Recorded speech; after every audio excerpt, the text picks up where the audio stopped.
Syederalun Kepolisian Resource atau Polres Sabang melaksanakan penyaluran bantuan tunai pangan atau BTP minyak goreng kepada pedagang kaki lima dan pemilik warung di halaman Polres Sabang pada Rabu 27 April 2022.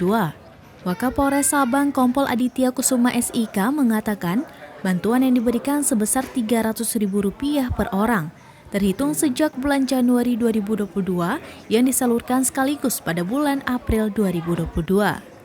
Bantuan tunai pangan atau BTP minyak goreng pada tahun 2022 dari Kemenko Perekonomian RI ini disalurkan kepada 663 pedagang kaki lima dan pemilik warung yang ada di Kota Sabang.